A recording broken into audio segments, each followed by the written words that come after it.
Budgeting पे हमारी discussion हो रही थी और कल हमने कैश बजटिंग की है, कंप्रीहेंसिव इलस्ट्रेशंस थी, उसको हमने देखा। आज हम बजटिंग के पास पेपर क्वेश्चन जो चैप्टर एंड पे अवेलेबल हैं उनसे अपनी डिस्कशन स्टार्ट करेंगे। लेकिन इससे पहले कोई आपके जहन में कोई क्वेश्चन पास्ट डिस्कशन को लेके? अच्छा जी, सबसे पहले हम देखते हैं क्वेश्चन नंबर 1 को। पेज 165 पे ये क्वेश्चन अवेलेबल है हमारे पास।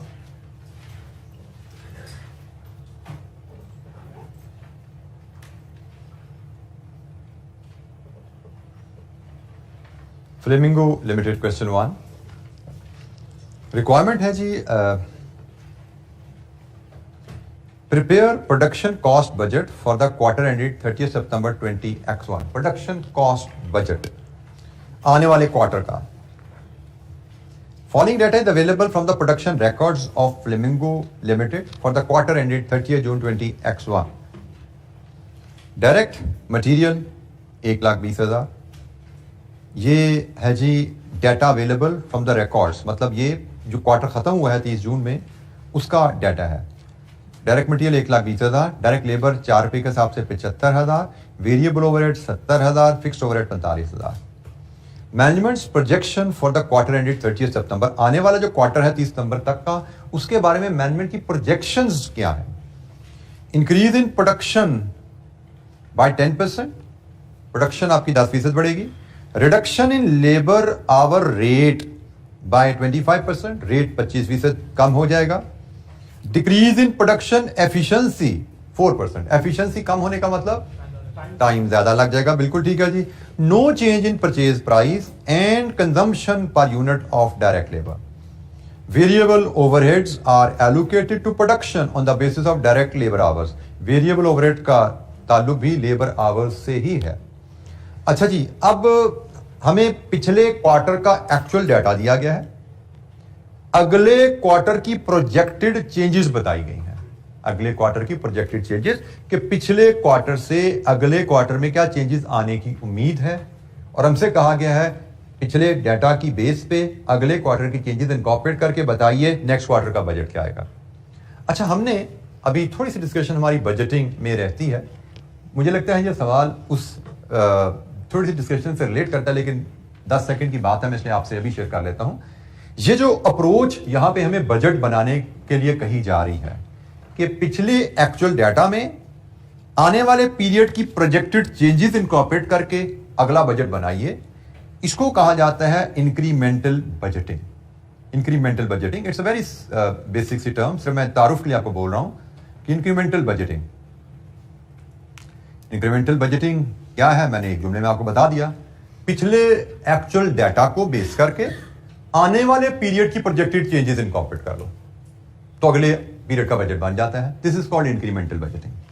There are other approaches towards preparing budget, उस पर हम बात करेंगे कुछ दिनों के बाद, सवाल जब हम कर लेंगे। बट फिलहाल हमें ये इंक्रीमेंटल बजट बनाने को कहा गया है, इंक्रीमेंटल अप्रोच से बजट बनाने को कहा गया है। अच्छा जी, ये सिर्फ नाम आपको बताया गया, otherwise things are very logical. हमें मटेरियल कॉस्ट पिछले क्वार्टर की दी गई है, इज इट फिक्स्ड कॉस्ट और variable cost? It's a variable cost. अब वेरिएबल कॉस्ट कैसे आई होगी, जरा इसका बैकएंड पे जाते हैं। ये आई होगी actual quantity into actual rate, ऐसा ही है। एक्चुअल क्वांटिटी कैसे आई होगी? Quantity per unit into actual production. यही कहानी है ना सारी, इतनी तो बैकग्राउंड बन रहा है कि हमें पता लगा कितने यूनिट्स बनाए into quantity per unit, total quantity आ गई, और total quantity into actual rate, actual cost आ गई। So quantity per unit, production और प्राइस, इन तीन को मल्टीप्लाई करें तो एक्चुअल कॉस्ट बनी हुई है। तो भाई देख लो आगे क्या चेंजेस आ रही हैं इन तीनों चीजों में, इन तीन चीजों में आगे क्या चेंजेस आ रही हैं। सबसे पहले प्रोडक्शन में 10% इजाफा आ रहा है। लास्ट नोट नहीं, note number 4, price per unit, material की प्राइस में कोई चेंज नहीं है, कंजम्पशन में कोई चेंज नहीं है। इसका मतलब हमने कहा जी 3 चीजों को लेकर मटेरियल कॉस्ट बनती है, एक प्रोडक्शन, एक कंजम्पशन पर यूनिट, एक प्राइस पर यूनिट। इन तीनों में से सिर्फ एक में चेंज है, प्रोडक्शन में। तो भाई प्रोडक्शन की चेंज की वजह से अगली दफा मटेरियल कॉस्ट कितनी बदलेगी, गेज कर लेते हैं। It is very simple calculation. Question number 1 में हमारी प्रोजेक्टेड जो मटेरियल कॉस्ट होगी that will be 120,000 into 1.1, that's it, 132,000। ये आपका जी बजट आ गया मटेरियल कॉस्ट अगले साल का। आपको कॉस्ट की कंस्ट्रक्शन अगर पता है कि भाई मटेरियल कॉस्ट बनती कैसे है, तो अगले पीरियड में उन कंपोनेंट्स में जो जो चेंज आ रहा है उसको इनकॉर्पोरेट कर लो। तो मटेरियल की कंस्ट्रक्शन हमने समझी, उसके हिसाब से हमने चेंजेस इनकॉर्पोरेट की। दूसरी कॉस्ट हमारी जी डायरेक्ट लेबर है। डायरेक्ट लेबर की कॉस्ट भी जरा समझो जरा, ये क्या होगी? प्रोडक्ट वेरिएबल कॉस्ट है ये भी। It will depend on number of units produced into time per unit, तो ये टोटल टाइम आ गया इनटू रेट, ऐसे बनी। अब देख लो इनमें क्या क्या चेंज आ रहा है। क्वेश्चन में देखो तो प्रोडक्शन बढ़ रही है, ठीक है, वो भी इफेक्ट आएगा। रेट कम हो रहा है, उसका इफेक्ट भी आएगा। एफिशिएंसी गिर रही है, उसका इफेक्ट भी आएगा, ठीक है। और कोई इफेक्ट? दैट्स इट, तीनों इफेक्ट आने वाले हैं ना। तो जनाब पिछले क्वार्टर की लेबर कॉस्ट लो, इसमें 25% से 10% से वॉल्यूम बढ़ेगा, बढ़ा दो। 25% से रेट कम होगा, कम कर दो। 4% से एफिशिएंसी गिरेगी, मतलब टाइम बढ़ेगा, खत्म होगी बात। It's as simple as that. कितनी बनी? 64, 350। ये लेबर कॉस्ट आ गई अगले quarter. So you just have to think logically. मैंने आपको बोला कि बजटिंग में बेसिक अंडरस्टैंडिंग अगर आपके पास है, जैसे लेबर कॉस्ट की कंस्ट्रक्शन क्या है, ये आपने ऑलरेडी कहीं सीखी हुई है, ठीक है। मैंने कैप 6 में तो नहीं आपको सिखाई, आपको पहले पता है कि production into hour per unit करो तो टोटल आवर आ जाते हैं, इंटू रेट करो तो लेबर कॉस्ट आ जाती है। हम यहां पे क्या सीख रहे हैं कि भाई जो क्वेश्चन में उसने चेंजेस बताई नहीं है, उस पिछली कॉस्ट में वो चेंजेस अपनी प्रायर अंडरस्टैंडिंग के मुताबिक इनकॉर्पोरेट करता। इसी तरह वेरिएबल ओवरहेड की बात करें, पिछली वेरिएबल ओवरहेड की कॉस्ट है 70,000, उसने ये वेरिएबल कॉस्ट है तो इस पे तो प्रोडक्शन का असर आना है। दूसरा उसने क्या दिया, variable overhead are allocated on the basis of direct labour hours, तो आवर्स के भी जितने असरात हैं वो इस पे आएंगे। तो एक 10% प्रोडक्शन का असर आना है और एक 4% लेबर की एफिशिएंसी की वजह से आवर्स पे असर आ रहा है, ठीक है। तो ये प्रोडक्शन का असर भी आ गया, ये भी आ गया। लेबर के रेट का वेरिएबल ओवरहेड के कॉस्ट से कोई ताल्लुक नहीं है। वेरिएबल ओवरहेड का अलहदा से यहां पे जिक्र किया होता है जी, बिजली हमारी 2% बढ़ेगी, 4% बढ़ेगी, तो ऐसा कोई जिक्र यहां पे नहीं है। वेरिएबल ओवरहेड के रेट में कोई चेंज आएगा, ऐसा कोई जिक्र नहीं है। तो मुझे लगता है शायद यहीं से हमारी वेरिएबल ओवरहेड की कॉस्ट आ जाती है। कितनी है? 80080।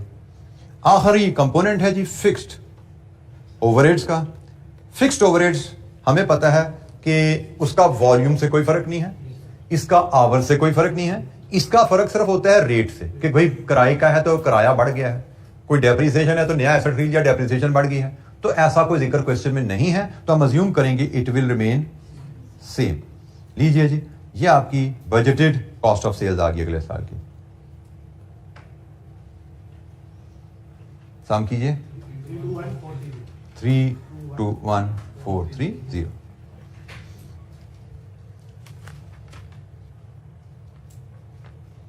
इसकी प्रेजेंटेशन बाकी तो शायद हमारी एग्जामिनर से मैच कर रही है। लेबर की कैलकुलेशन उसने थोड़ी दाएं बाएं घुमा के की है, मैटर नहीं करता, हमारा आंसर वही आ रहा है जो उसने निकाला है। उसने थोड़ी सी उसकी प्रेजेंटेशन फर्क की है, हमें इसको देखने की जरूरत नहीं है, हमारा आंसर मैच कर रहा है, वी आर कंफर्टेबल। जी एनी क्वेश्चन, कोई सवाल? बजटिंग में मैं फिर एक बार बता दूं, the key art is reading the statement and translating statement into numbers using your basic prior knowledge. जो आपने बेसिक सी चीजें सीखी हुई हैं उन नॉलेज को लिखना है, स्टेटमेंट्स पढ़नी है और उसके मुताबिक हमने रिक्वायर्ड इंफॉर्मेशन प्रेजेंट करनी है।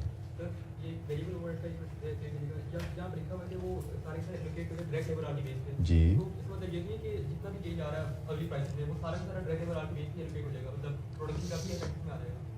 बेटा, तो ये देख लेना, ये दो फैक्ट आवर्स को, यही दो चीजें इफेक्ट करती हैं ना, लेबर आवर्स को यही दो चीजें इफेक्ट करें ना, वॉल्यूम और एफिशिएंसी। तो वॉल्यूम भी आ गया, एफिशिएंसी भी आ गया, रेट नहीं आया। जी कोई सवाल? अच्छा जी, क्वेश्चन नंबर 3 जरा हम देखेंगे। ये थोड़ा सा कॉम्प्रिहेंसिव क्वेश्चन है, ये तो बड़ा बेसिक सा क्वेश्चन था, इसके नंबर तो यहाँ पे हमें नहीं दिए गए थे गालबन इस क्वेश्चन के, लेकिन दिस इज कॉल्ड, जैसे मैंने कहा, incremental approach of budgeting, technically इसका नाम था। अब हम देखेंगे क्वेश्चन नंबर 3, जो कि मार्क्स तो उसके भी हमें अवेलेबल नहीं है, बट ये क्वेश्चन पास्ट पेपर का क्वेश्चन आई रिकॉल है, और ये क्वेश्चन हमारे पास आया हुआ है बजटिंग का टॉपिक जब हमारे पास सीए फाइनल में होता था, अब 2017-18 तक की स्कीम में, तो ये उस स्कीम में, सीए फाइनल की स्कीम में मैनेजमेंट अकाउंटिंग के पेपर में जब बजटिंग होता था वहाँ पे ये सवाल टेस्ट हुआ था। तो इस सवाल को पढ़ते हैं जी। क्या है रिक्वायरमेंट? इसकी दो है जी। Part A, compute the total budgeted profit under the present situation and if the recommendations of the consultants are accepted and implemented। दो ऑप्शंस हैं, इन दोनों ऑप्शन में आपने टोटल बजटेड प्रॉफिट कैलकुलेट करना है कि एक जो हमारी करंट पॉलिसी है इसके तहत चलें तो हमारा प्रॉफिट क्या आएगा, और अगर एक कंसल्टेंट की प्रपोजल हम इंप्लीमेंट करें तो उसके तहत हमारा प्रॉफिट क्या आएगा। पार्ट बी को हम बाद में देखेंगे, फिलहाल हम बजटेड प्रॉफिट दो यहां पे निकालने हैं, उसके लिए सवाल को पढ़ते हैं। Umair enterprises, the home appliances division of Umair Enterprises assembles and markets television sets. The company has a long-term agreement with a foreign supplier for the supply of electronic kits for its television sets. The relevant details extracted from the budget for the next financial year are as follows. C&F value of each electronic kit, ये budget से extract निकाले गए हैं, अगले period का जो budget है उससे कुछ इंफॉर्मेशन निकाली गई है। CNF value of each electronic kit जो हम इंपोर्ट करते हैं 9500, estimate cost of import related expenses duties etcetera 900, variable cost of local value addition for each set 3500, variable selling and admin expenses per set 900, annual fixed production expenses 12 million, annual fixed selling and admin expenses 9 million. शायद ये हमारे variable production cost है, ये हमारी variable selling cost है, ये हमारी fixed production cost, ये तो खैर क्लियरली लिखा हुआ है, और ये हमारी फिक्स्ड सेलिंग कॉस्ट। ठीक हो गया। तो ये वेरिएबल, ये भी वेरिएबल, ये फिक्स, ये fix. Fixed production overheads are allocated on the basis of budgeted production which is 5000। Fixed production overheads आपके 5000 प्रोडक्शन की बेस पे एलोकेट हो रहे हैं। हमें बजटेड प्रॉफिट बनाने को कहा गया है। You should recall from your earlier studies कि प्रॉफिट कैलकुलेट करने के दो तरीके होते हैं, एक मार्जिनल कॉस्टिंग, एक एब्जॉर्प्शन कॉस्टिंग। ठीक है। तो यहां पे उसने कहा फिक्स्ड ओवरहेड को प्रोडक्शन में तकसीम किया जा रहा है। फिक्स्ड ओवरहेड को प्रोडक्शन में तकसीम सिर्फ एब्जॉर्प्शन कॉस्टिंग में किया जाता है। ठीक हो गया। तो हमें इसने बता दिया पीएनएल एब्जॉर्प्शन कॉस्टिंग के तहत कैलकुलेट करना है, बजटेड प्रॉफिट बनाना ना, तो वो एब्जॉर्प्शन कॉस्टिंग के तहत बनाना है। यहां से हमें उसने वो भी हिंट दे दिया। 5000 यूनिट्स हमारी बजटेड प्रोडक्शन है। Present supply chain is as follows. Company sells to distributors at a cost of production plus 25% markup. Distributors sell to wholesalers at 10% margin. Markup, margin, ये फर्क भी आपको क्लियर होगा। Wholesaler sells to retailers at 4% margin. Retailer sells to consumer at a retail price at 10% markup on their cost. Performance of the division had not been satisfactory for the last few years. A business consulting firm was hired to assess the situation and it has been recommended. Consultant की recommendation आ गई जी। Reduce the existing supply chain by eliminating distributor and wholesalers. उसने कहा जी supply chain में अभी आपके काफी लोग आ रहे हैं, कंपनी डिस्ट्रीब्यूटर को बेचती है, डिस्ट्रीब्यूटर होलसेलर को बेचता है, होलसेलर रिटेलर को बेचता है। प्रपोजल क्या है? डिस्ट्रीब्यूटर को भी और होलसेलर को निकाल दो, इन दोनों को निकाल दो। इसका मतलब कंपनी सीधा रिटेलर को बेचे। ये कंसल्टेंट की प्रपोजल है। Reduce the retail price by 5%, offer sales commission to retailer at 15% of retail price. Retail price कम कीजिए। रिटेल प्राइस से मुराद होती है price charge to customer. Customer से जो प्राइस चार्ज हो रही है उसको 5% कम कीजिए और उस प्राइस का 15% रिटेलर को कमीशन दे दीजिए। प्रोवाइड आफ्टर सेल सर्विस, ये काम भी कीजिए। Launch advertisement campaign, expected cost of the campaign would be around 5 million. It is expected that above steps will increase the demand by 1500. Current demand शायद 5000 है, बिल्कुल ठीक कहा, लेकिन ये स्टेप ले लेंगे तो बाय 1500 डिमांड बढ़ जाएगी, मतलब 6500 पे चली जाएगी। The average cost of providing after sale services estimated at 450%। ये जो बात है ना कि प्रोवाइड आफ्टर सेल सर्विस, इसकी कॉस्ट की बात हो रही है कि आपको 450 रुपए पर सेट कॉस्ट पड़ेगी। अच्छा जी, रिक्वायरमेंट क्या है जी? Compute budgeted profit under the present situation, कि हम ये प्रपोजल इंप्लीमेंट अगर नहीं करते तो कंपनी का प्रॉफिट सालाना क्या है, और अगर ये प्रपोजल इंप्लीमेंट कर देते हैं तो सालाना प्रॉफिट क्या रहेगा। अच्छा जी, प्रॉफिट जानना है हमने कंपनी का, तो प्रॉफिट और लॉस बना लेते हैं एब्जॉर्प्शन कॉस्टिंग के तहत जी। मुझे लगता है कि पीएनएल बनाने में कोई चैलेंज, यहाँ पे प्राइस किधर है, प्राइस कहीं गिवन थी, प्राइस ये गिवन है जी, ये गिवन है, ये गिवन है, ठीक हो गया, ये है ना प्राइस हमारी।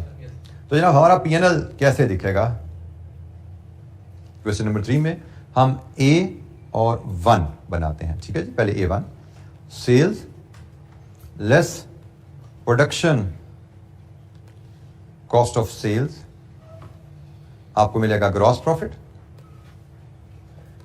और ग्रॉस प्रॉफिट में से लेस कर दें आप सेलिंग एंड एडमिन एक्सपेंसेस, जिसमें 2 हिस्से हमें बताए गए हैं, एक वेरिएबल है और एक फिक्स्ड है। और प्रोडक्शन कॉस्ट ऑफ सेल्स को भी हम 2 हिस्सों में ही कर लेते हैं, इसमें भी एक वेरिएबल है और एक फिक्स्ड है। इसके भी हम 2 हिस्से कर लेते हैं, एक वेरिएबल है और एक फिक्स्ड है। अच्छा जी, जो इन्फॉर्मेशन अब तो हमें पता है, पहले उनको फीड कर लेते हैं। यहां से हम बजटेड प्रॉफिट ले लेंगे। जैसे सेलिंग एडमिन फिक्स कॉस्ट हमें पता है 9 मिलियन है, ऐसे ही वेरिएबल कॉस्ट हमें पता है 900 रुपया पर यूनिट है। कितने यूनिट बेचने हैं करंट सिचुएशन में, 5000 इंटू 900 कितना बना, 4.5 मिलियन। फिक्स्ड प्रोडक्शन कॉस्ट का भी हमें पता है 12 मिलियन है।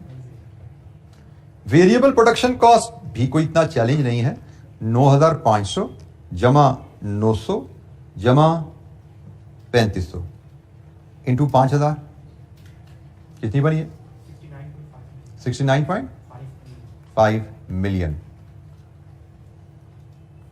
अब हमें सेल्स से आइए, तो सेल्स उसने कहा प्रोडक्शन कॉस्ट के ऊपर 25% मार्कअप के साथ है, तो आपकी प्रोडक्शन कॉस्ट ये आ गई 69,500,000 प्लस 12 मिलियन, ये प्रोडक्शन कॉस्ट है, इसके ऊपर 25% मार्कअप डाला तो ये सेल्स आ गया। कितनी सेल्स है,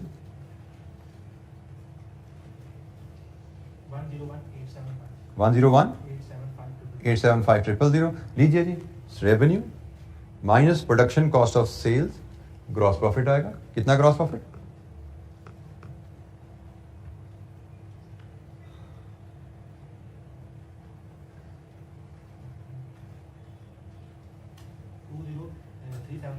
375,000 और इसमें सेलिंग एडमिन लेस कीजिए, नेट प्रॉफिट आएगा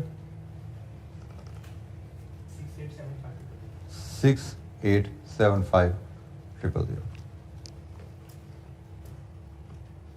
कंपनी अपनी प्रोडक्शन कॉस्ट पे 25% मार्कअप डाल के डिस्ट्रीब्यूटर को बेच देती है, सही है जी। कंपनी ने अपनी प्रोडक्शन कॉस्ट पे 25% मार्कअप डाल के डिस्ट्रीब्यूटर को बेच दिया, तो कंपनी का रेवेन्यू तो यहां बुक हो गया। आगे डिस्ट्रीब्यूटर ने कितना मुनाफा कमाया, होलसेलर ने कितना मुनाफा कमाया, रिटेलर ने कितना मुनाफा कमाया, उससे कंपनी का क्या, कंपनी का काम तो यहां खत्म हो गया। अपनी प्रोडक्शन कॉस्ट एब्जॉर्प्शन बेसिस पे प्रोडक्शन कॉस्ट पे 25% डालो, मार्कअप बेच दो, तो ये जनाब रेवेन्यू है, ये प्रोडक्शन कॉस्ट है, gross profit and net profit. पहला पार्ट ये खत्म हुआ जी। Budgeted profit under current scheme क्या आता है। अब budgeted profit under the impact of consultant's proposal. अगर कंसल्टेंट्स की प्रपोजल हम ले लेते हैं तो हमारा प्रॉफिट कहां जाएगा, फिर हमारी सेल्स कहां जाएंगी, फिर हमारी less production cost of sales किधर होगी, इसका वेरिएबल पार्ट भी होगा, इसका फिक्स पार्ट भी होगा। देन ग्रॉस प्रॉफिट आएगा, ग्रॉस प्रॉफिट में से फिर हम लेस करेंगे उसी अंदाज में सेलिंग एंड एडमिन एक्सपेंसेस, जिसमें वेरिएबल पार्ट भी है, फिक्स पार्ट भी है, लेकिन इसके अलावा और खर्चे भी आ गए हैं। एक एडवर्टीजमेंट कैंपेन आ गई है, एक आफ्टर सेल सर्विस भी आ गई है, और एक कमीशन भी आ गई है। ये नए खर्चे आ गए ना 3, ये पहले नहीं है। अब हमसे कहा कंसल्टेंट की प्रपोजल लगाओगे तो पीएनएल क्या बनता है। तो कंसल्टेंट की प्रपोजल में एक तो यहां प्राइस बदल जाएगी, यूनिट्स भी 6500 हो जाएंगे, प्राइस भी बदल जाएगी। एक तो ये चेंज आया, और इसके अलावा 1 2 3 ये चेंजेस आई हैं। और यहां से हम नेट प्रॉफिट कैलकुलेट करेंगे। दोनों ऑप्शन में बजटेड प्रॉफिट हमारा क्या है। अच्छा जी, इसमें अगेन जैसे मैं पहले भी कहता हूं, जो चीजें इजी हैं उनको पहले डाल दीजिए। जैसे एडवर्टीजमेंट कैंपेन रेडीली अवेलेबल है 5 million, after sale service readily available है 450 रुपए पर सेट, 6500 सेट्स अवेलेबल है ना रेडी। इनको कैलकुलेट कर दिए, कितनी बनी 2925 000। ये कमीशन है, ये तो सेल्स आएंगी, इसका 15% करेंगे, कमीशन भी आ जाएगा। सेल्स का 15% कमीशन देना ना, तो रेवेन्यू आएगा, उसका 15% कमीशन भी आ जाएगा। फिक्स कॉस्ट तो प्रोडक्शन की, सेल्स की, वो तो 9 मिलियन ही रहेगी, इसमें तो कोई फर्क नहीं आएगा। और वेरिएबल कॉस्ट, उसमें भी in the absence of information हम यही अज्यूम करेंगे वो 900 रुपए ही रहेगी, बट फर्क क्या है, 6500 यूनिट्स बेच रहे हैं हम। तो ये जनाब सेलिंग एडमिन, हमें हमारी सिर्फ एक आइटम ये मिसिंग है जी। बताइए ये वेरिएबल कॉस्ट कितनी बनती है? 5.85 मिलियन। इजी फिगर्स फर्स्ट, ये सारी फिगर्स आसान, मैं आसान फिगर्स को पहले इनकॉर्पोरेट करता जा रहा हूं, ऊपर जाकर आपको पता लग जाएगा। इसमें सबसे आप कह लें जो चैलेंजिंग फिगर है ना, वो ये, this is the challenging figure. और अगर हमने ट्रेडिशनल वे में सेल्स ऊपर से काम करना शुरू किया, पहली फिगर पे फंसे, अक्सर बच्चे, मेजोरिटी बच्चे यहीं पे छोड़ जाएंगे पेपर, पहले प्राइस नहीं निकल रही भाई, तो आगे क्या करना। स्टेप बाय मार्किंग याद रखिएगा। स्टेप बाय मार्किंग की एक और अहमियत मैं आपको बता दूं, जो मैं आपसे जिक्र करना भूल गया। मैंने आपसे दो बातें कही, एक स्टेप बाय मार्किंग कहा था, एक मैंने कहा था एग्जामिनर कमेंट्स। ये दो चीजें हैं जो आपको एज अ हैबिट देखनी चाहिए। अभी आप लोगों के पास तो एमएफए में इतना बेनिफिट अवेलेबल नहीं है, लेकिन रिसेंट अटेम्प्ट तो गुजर गई, एक अटेम्प्ट में तो शायद ये आपको फैसिलिटी मिल चुकी होगी। एग्जामिनर कमेंट्स जब आप देखते हैं तो एग्जामिनर कमेंट्स में हर क्वेश्चन के ऊपर कमेंट है कि हर क्वेश्चन में इन जनरल बच्चे को कहां कहां प्रॉब्लम आई और कॉमनली बच्चे ने क्या क्या मिस्टेक्स की। तो एग्जामिनर कमेंट्स पढ़ने से यू गेट फेयर आइडिया कि कॉमन मिस्टेक्स क्या हैं, और आप जरा केयरफुल हो जाते हो उन एरियाज पे, खुद सवाल करते हुए। पहली चीज। दूसरी चीज, रीसेंट अटेम्प्ट के एग्जामिनर कमेंट्स देखते हो तो आपको पता लगता है कि रीसेंट अटेम्प्ट में वर्स्ट परफॉर्मेंस किस टॉपिक पे बच्चों ने दी। जिस टॉपिक पे वर्स्ट परफॉर्मेंस दी, जिस पे एग्जामिनर ने उनकी खिंचाई की, उस टॉपिक की रिपीट होने की लाइक्लीहुड बहुत ज्यादा होती है कमिंग अटेम्प्ट में। ये दूसरा बेनिफिट आ गया। तीसरा बेनिफिट एक और आता है कि एग्जामिनर आपको हर क्वेश्चन का पासिंग रेट बता रहा होता है। एक है ओरल पेपर का पासिंग रेट, कि पेपर में 40% बच्चा पास हुआ। फिर वो बताता है क्वेश्चन नंबर 1 में कितने % बच्चा पास हुआ, मतलब क्वेश्चन नंबर 1 में 50% से ज्यादा मार्क्स कितने बच्चों ने लिए, क्वेश्चन नंबर 2 में 50% ज्यादा कितने मार्क्स कितने बच्चों ने लिए। जैसे ये मैं कल आपके, क्योंकि पेपर नया है, ये डाटा में कितना अवेलेबल है अभी मैं उसको नहीं देख पाया, लेकिन मैंने कॉस्ट एंड मैनेजमेंट अकाउंटिंग के पेपर में ये चीज देखी, आप लोग पढ़ के आए वो। उसमें क्लास में डिस्कशन में बात की कि ओवरहेड का क्वेश्चन आया, सिर्फ 50% बच्चा पास है, 60% बच्चा पास है। प्रोसेस कॉस्टिंग का क्वेश्चन है, 40% बच्चा पास है। मार्जिन ऑफ पीएनएल का क्वेश्चन है, 60% बच्चा पास है। सीवीपी एनालिसिस का क्वेश्चन आया, 11% बच्चा पास है। डिसीजन मेकिंग का क्वेश्चन आया, 1% बच्चा पास है। ठीक है, तो this give you a fair idea कि स्टूडेंट्स को किन क्वेश्चन में इन जनरल प्रॉब्लम आती है। तो प्रॉब्लम की वजह पूछनी हो तो खुद समझ आ जाए, अच्छी बात है। नहीं समझ आए तो फिर टीचर्स और मेंटोर के पास आप जा सकते हैं। कम से कम सीवीपी और डिसीजन मेकिंग के रेफरेंस में बता दूं, इन दोनों टॉपिक्स में चूंकि आप में से ज्यादातर बच्चे पढ़ चुके हैं, you need to apply your mind. बाकी सारे फॉर्मेट्स हैं, ओवरहेड्स का चैप्टर फॉर्मेट टक टक टक, process costing debit credit, margin of option PNL, ज्यादातर क्वेश्चंस थे वो स्टैंडर्डाइज्ड फॉर्मेट थे, मिलते जुलते फॉर्मेट्स जो पिछले सवालों में लगे हुए थे पास पेपर में वही लग जाते हैं। लेकिन सीवीपी में, डिसीजन मेकिंग में यू हैव टू थिंक कि भाई किस तरह मैं रिक्वायरमेंट को किस कॉम्बिनेशन ऑफ फॉर्मूला से दाएं बाएं घुमा के पकड़ूं मैं। सीवीपी में क्वेश्चन चैलेंज आ गया। डिसीजन मेकिंग में भाई सिचुएशन क्या होती है, ये मेक और बाय है, लिमिटिंग फैक्टर है, इसके स्टेप्स क्या हैं, उसके मुताबिक अप्लाई करना। जहां पे माइंड अप्लाई करना आ गया वहां पे प्रॉब्लम आ रही। तो यही चैलेंज आपको एमएफए में भी रहने वाला है। You will have to apply mind here. जैसे बजटिंग की बात कर रहे हैं, इसमें तो बजटिंग में तो आपको कोई अंदाजा ही नहीं है कि आपने कहा, मतलब जैसे मैंने जो आंसर प्रेजेंट किया, डिफरेंट आंसर प्रेजेंट एग्जामिनर ने किए हुए हैं, लेकिन असल चीज़ है सोच के कैलकुलेशन ड्राइव करना कि किसको किससे ज़रूरत देनी है, किसको किससे तकसीम देना है और कैसे उन्हें चीज़ों को लेकर चलना है। तो जहाँ पे सोचने का काम आता है वहाँ पे जनरली बच्चों की परफॉर्मेंस पूर हो जाती है। और इसका हल जो है वो वही है जो मैंने आपसे कहा है कि रीडिंग की हैबिट रखिए, क्वेश्चन पहले किताब पढ़िए, नोट्स पढ़िए, बार बार पढ़िए, ताकि understanding of the concept basics आपकी अच्छी रहे। दूसरी बात, क्वेश्चंस को बार बार पढ़ के खुद अटेम्प्ट कीजिए without the help of the solution. खुद उसका सोल्यूशन डिवाइस करने की कोशिश कीजिए, उसका फॉर्मेट के बारे में सोचिए, उसमें जो फार्मूला लगने हैं, किस सीक्वेंस में, किस कॉम्बिनेशन में फार्मूला लगने हैं, खुद माइंड अप्लाई कीजिए। जितनी आप सोचने की प्रैक्टिस खुद करेंगे उतना आपका जहन स्ट्रांग होता जाएगा, ट्रेन होता जाएगा इस चीज पे, और एग्जाम में आपकी परफॉर्मेंस बेहतर रहेगी। ठीक है, तो ये इसको चीज़ काइंडली को देखते रहिएगा और मैनेज कीजिएगा। अच्छा जी, हमने ये भी एक अप्रोच है कि भाई मुश्किल चीज में फंसना नहीं है। अगर ये मुश्किल है, समझ नहीं आ रही, तो छोड़ दो, अगली कर लो जो मैंने किया। मुझे लगा था प्राइस यहाँ पे दिक्कत होनी है, तो मैंने जो सिंपल चीजें मुझे आसान सा नजर आ रही थी, एक नंबर आधा नंबर, एक नंबर आधा नंबर, मैंने लेना शुरू कर दिया। इसी तरह मैं प्रोडक्शन कॉस्ट पे आता हूं, तो फिक्स प्रोडक्शन कॉस्ट मैं 5000 बना के बेचूं या 6500 बना के बेचूं, फिक्स प्रोडक्शन कॉस्ट तो वही रहने वाली है ना, 12 मिलियन है। और वेरिएबल प्रोडक्शन कॉस्ट वो भी तो नहीं बदलने वाली ना, मैं 5000 बना के बेचूं, 6500 बना के बेचूं, प्रोडक्शन कॉस्ट तो नहीं बदलने वाली। तो प्रोडक्शन कॉस्ट तो वही रहेगी जो हमने पहले निकाली, वो है 9500 जमा 900 जमा 3500 इंटू 6500, कितनी बनी है?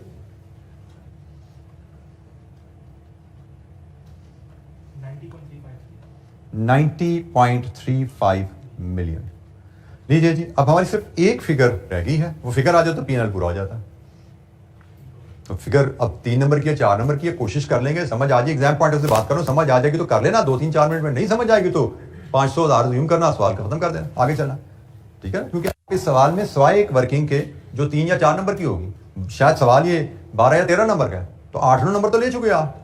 इसकी कोशिश कर लेंगे, 2-4 मिनट में समझ आ जाएगी तो कर लेंगे, स्कोर करेंगे। इसको भी नहीं समझ आए तो टेंशन कोई नहीं है, हम 70-80% स्कोर इस सवाल में कर चुके हैं। और हमें यही अप्रोच न्यूमेरिकल क्वेश्चन में रखनी होती है कि हम कितना स्कोर ले चुके हैं सवाल में। अगर हमारी ख्वाहिश परफेक्ट स्कोर की हो सकती है, लेकिन परफेक्ट स्कोर ना होने का मतलब ये नहीं कि हम फेल होने जा रहे हैं।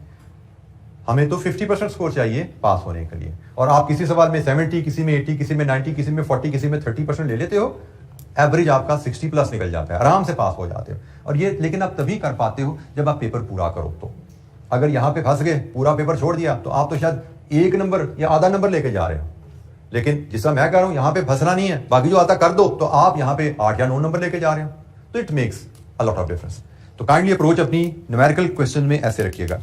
अच्छा, जब हमें प्राइस चाहिए, हमने अब रिटेलर को बेचना है और उसको हमने बेचना है रिटेल प्राइस पे, ऐसा ही हमने रिटेलर को रिटेल प्राइस पे देना है, और वो रिटेल प्राइस होगी हमारी करंट रिटेल प्राइस से 5% कम।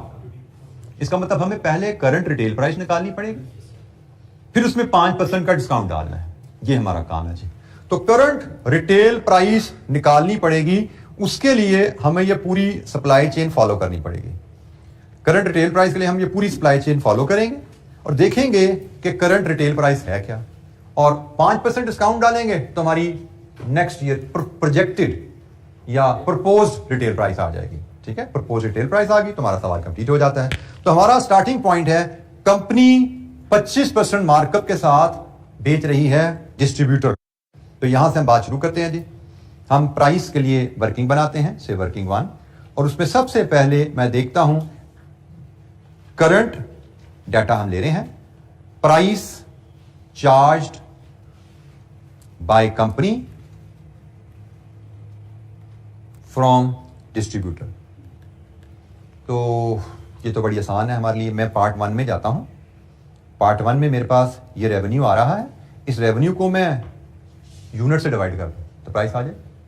पार्ट 1 में रेवेन्यू आ रहा है ना मेरे पास, जरा फिगर बोलिए रेवेन्यू की क्या है? 10187,500 डिवाइडेड विद 5000। तो ये जी मेरे पास प्राइस आ गई। कंपनी करंटली प्राइस चार्ज कर रही है 20375। ये है जी कंपनी जो डिस्ट्रीब्यूटर से प्राइस चार्ज कर रही है। एग्री? फिर इसके बाद लिखा हुआ जी डिस्ट्रीब्यूटर होलसेलर को 10% मार्जिन पे बेचता है।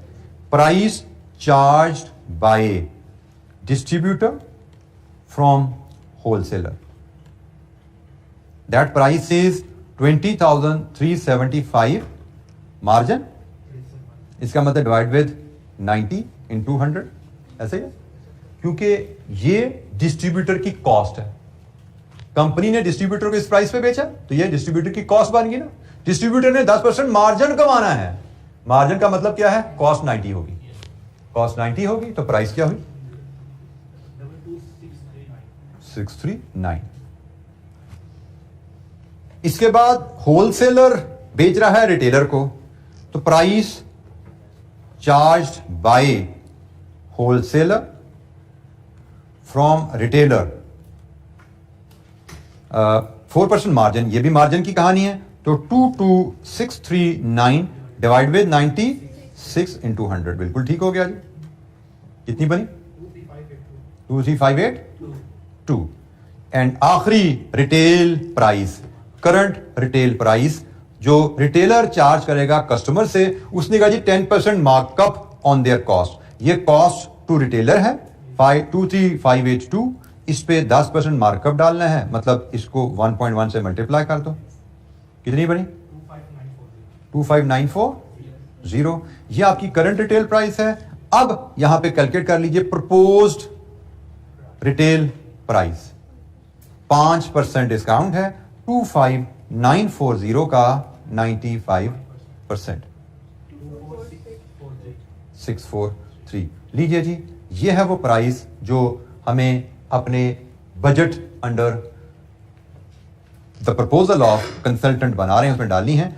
24643 24643। लीजिए यहां से रेवेन्यू बताइए क्या है 160 179 500। यहां से ग्रॉस प्रॉफिट ले लीजिए, sales minus production cost of sales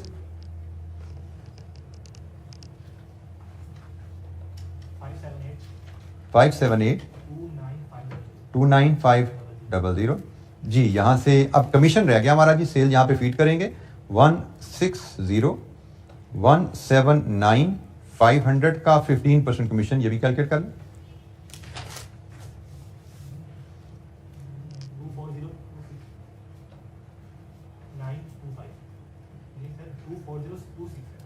24026 925। लीजिए जी, अब आप यहां से अपना प्रॉफिट डिटरमिन कर सकते हैं।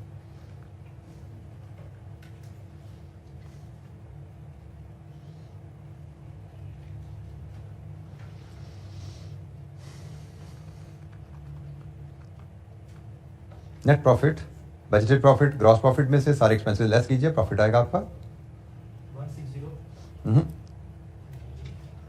नीचे कीजिए कैलकुलेशन,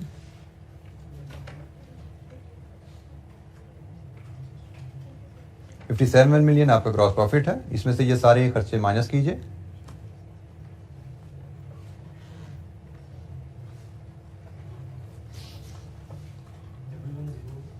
$110,275,75 लीजिए जी। ये हमारे पास बजटेड प्रॉफिट आ गया अगर हम प्रपोजल इंप्लीमेंट करें।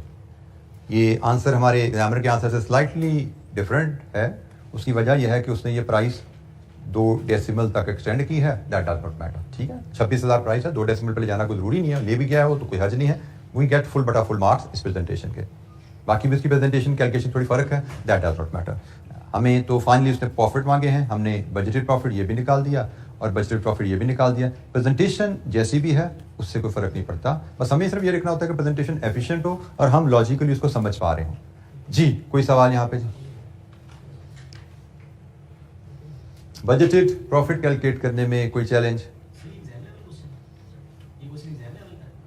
एग्जाम का क्वेश्चन है, क्यों बेटा? मैं बता रहा हूँ ये बेसिकली तो आपका एग्जाम लेवल तो भी डिटरमिन आहिस्ता आहिस्ता होता जाएगा, एस्टैब्लिश होता जाएगा, लेकिन यस ये आपके लिए एग्जाम लेवल क्वेश्चन है क्योंकि ये पास्ट पेपर्स में ये एग्जाम में आया हुआ है आल्दो वहाँ पे जहाँ पे पास स्कीम में बजटिंग होता था, ठीक है। बजटिंग पास स्कीम में पहले होता था फाइनल में मैनेजमेंट में, फिर ये आ गया कैफ 8 में, अब आ गया कैफ 6 में, ठीक है। लेकिन ये क्वेश्चन बैंक में उसी तरह कैरी हो रहे हैं। जब कैफ 8 में बनाया गया था क्वेश्चन बैंक तो वहाँ पे भी आई कैप ने एक क्वेश्चन को लिया, बल्कि अभी जैसे मैंने आपको बता दिया जैसे ये फाइनल लेवल पे क्वेश्चन टेस्ट हुआ है, आगे अभी हम कैफ लेवल के क्वेश्चन भी देखेंगे तो आप देखेंगे वो क्वेश्चन इसी लेवल इसी डिफिकल्टी लेवल पे आए हैं। और ये वैसे कुछ बहुत ज़्यादा आपको ज़्यादा डिफिकल्ट लगा, आम सा क्वेश्चन, और ये मैं बता रही तो फाइनल लेवल पे आया है, तो ये फाइनल लेवल में एग्जाम में क्वेश्चन आया हुआ है। लेकिन बजटिंग में थोड़ा सा चैलेंज मैं आपको बता दूं क्या रहता है।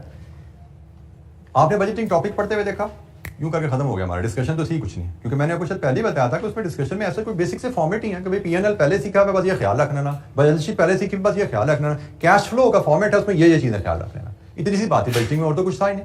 बजटिंग का असल चैलेंज एग्जामिनर डालता ही क्वेश्चन में है। अभी जैसे जैसे आगे चलेंगे आप देखेंगे कि स्टेटमेंट को पढ़ के नंबर में ट्रांसलेट करना, ये चैलेंज मुश्किल से मुश्किल होता जाएगा। बजटिंग में बेसिक फॉर्मेट्स आपने जो सीखे हैं वही इस्तेमाल होते हैं, सिर्फ की क्या है स्टेटमेंट को ध्यान से समझ के पढ़ना। आगे जैसे जैसे चलेंगे आपको कोशिश हम करते यही है, मैं जब प्लानिंग करता हूं लेक्चर की तो प्रैक्टिस की तो कोशिश ये तो शुरू में आसान सवाल डाले जाएं, आहिस्ता आहिस्ता फिर जरा मॉडरेट और टफ क्वेश्चन की तरफ जाएं। ये बेशक से ये फाइनल में सवाल आया था, लेकिन ये आसान सवालों में से एक सवाल है। जी एनी क्वेश्चन, कोई सवाल? अच्छा, इसका एक पार्ट बी भी है, थ्योरी है, हमें इसको भी देखना चाहिए क्योंकि हमें थ्योरी के भी क्वेश्चन आ सकते हैं एग्जाम में, पार्ट आ सकते हैं। Briefly describe what other factors would you consider while implementing the consultant's recommendation? मतलब फाइनेंशियली तो लगा ये रिकमेंडेशन, ये प्रपोजल अच्छी है कि हमारा प्रॉफिट तकरीबन 6.8 मिलियन से 11 मिलियन पे जाता है, तो फाइनेंशियली तो उसने कहा प्रपोजल अच्छी है। What other factor you will consider before finalizing that scene?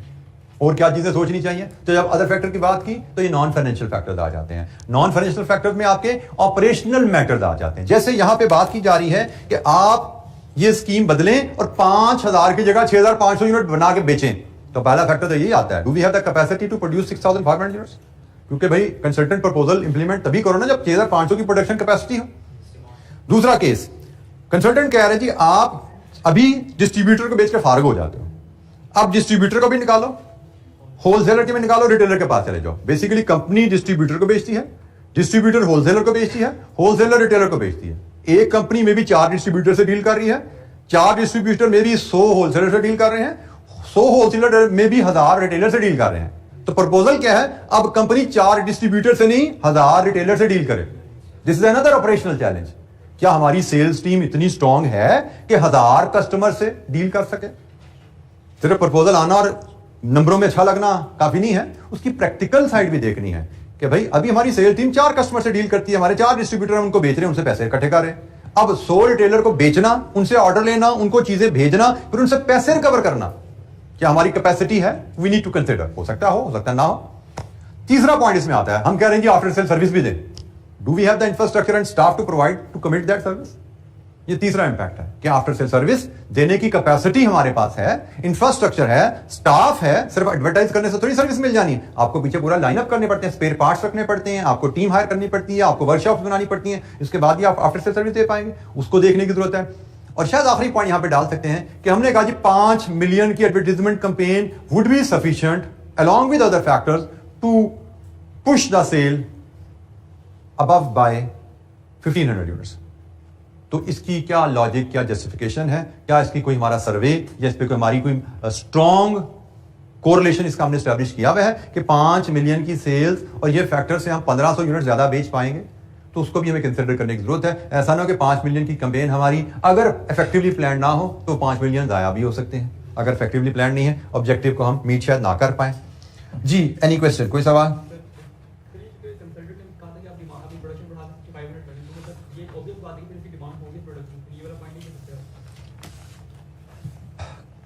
Consultant ने कहा है कि आप ये प्रपोजल इंप्लीमेंट करें तो you will be able to sell 15,000 more units. Exact अगर हम जुमला पढ़ लें, this will increase demand by 1500। तो मैं डिमांड को क्वेश्चन नहीं कर रहा, मैं प्रोडक्शन कैपेसिटी को क्वेश्चन कर रहा हूं। भाई आप 1500 की डिमांड तो बढ़ा लो, पीछे प्रोडक्शन फैक्ट्री में प्रोडक्शन कैपेसिटी है 1500 यूनिट मजीद बनाने की। दिस वाज द क्वेश्चन जो मैंने बात की आपसे। अच्छा जी, हमारे पास जो नेक्स्ट मैं आपसे 2-3 क्वेश्चन जो शेयर कर लेता हूं, जो बल्कि मैं पूरा प्लान ही आपसे शेयर कर लेता हूं जो मैंने प्रैक्टिस का बनाया हुआ है, जो हम कल ऑनवर्ड कंटिन्यू करेंगे, ताकि आप में से अगर कुछ ऑन योर ऑन भी कुछ घर में टाइम क्वेश्चन करना चाहें तो वो कर सकें। मेरे प्लान में है जी 1-3 ये हमने कर लिया, इसके बाद 23 है, फिर 5 है, 22 को मैंने थोड़ा सा आप समझें फिलहाल इसको ड्रॉप किया अपने प्लान में से। 20 फिर क्वेश्चन 7 है, फिर क्वेश्चन 8 है, फिर क्वेश्चन 9 की जगह मैंने क्वेश्चन 9 and 10 and 11 9 10 11 क्वेश्चन 9 भी मैंने ड्रॉप किया। 10 बेसिकली पहले मेरी किताब में प्लान में नहीं था, 10 को मैंने ऐड किया। 10 को मैंने इसलिए ऐड किया कि ये मॉडल पेपर का क्वेश्चन है। बुक में 10 ओरिजिनली मेरे प्लान में नहीं था, तो 10 को मैंने ऐड किया because it is the question from the model paper, तो आपको वो भी थोड़ा सा आइडिया हो जाएगा। रिसेंट अटैम्प्ट मैंने अभी टच नहीं की, उसको हम रिवीजन प्लान में टच करेंगे। तो ये जी हमारे पास प्लान है जो कि हमने क्लास में करने हैं। बाकी ये आपकी इसके लिए ये क्वेश्चन भी जो मैंने छोड़े हैं और बाकी भी जो क्वेश्चन वो सारे आप समझिए आपकी होम असाइनमेंट में रहेंगे। और बजटिंग में रिवीजन में टाइम नहीं जगना, बाकी टॉपिक्स में रिवीजन में टाइम रिक्वायर्ड है, बजटिंग में रिवीजन के लिए कुछ है ही नहीं, सब कुछ प्रैक्टिस में ही आपके, क्योंकि रिवीजन का इसका मटेरियल पेजेस तो 2-4 पेजेस ही हैं। फोरकास्टिंग के कुछ 4-6 पेजेस हैं जो पढ़ने वाले हैं। फोरकास्टिंग के बारे में मैंने आपको बता दिया, सिलेबस में पहले नहीं होता था, नया आपके सिलेबस में कैप लेवल पे ऐड हुआ है, उसके लिए हमें फिर पेड रहना है। हमें कहीं एमसीक्यू में या कहीं 2-3 नंबर का उसका पार्ट बन सकता है। मेन क्वेश्चन में बजटिंग से ही आएगा, जिसके लिए हम ये प्रैक्टिस क्वेश्चन हमने कर लिए। ठीक है जी, तो कल इंशाअल्लाह हम कंटिन्यू करेंगे मजीद क्वेश्चन की तरफ। और ये मैं बात फिर कंफर्म कर दूं कि हमने नेक्स्ट वीक 6 क्लासेस हमारा प्लान है, तो 6 क्लासेस में इंशाअल्लाह हम ये बजटिंग भी नेक्स्ट वीक हमारा खत्म हो जाएगा और हम रिस्क मैनेजमेंट के एरिया जो आखिरी हमारा चैप्टर है उस पर इंशाअल्लाह बात शुरू कर देंगे। फाइनेंशियल रिस्क मैनेजमेंट हमारा जो एरिया है लास्ट चैप्टर, उसमें हम बात शुरू करेंगे। थैंक यू, अस्सलाम वालेकुम।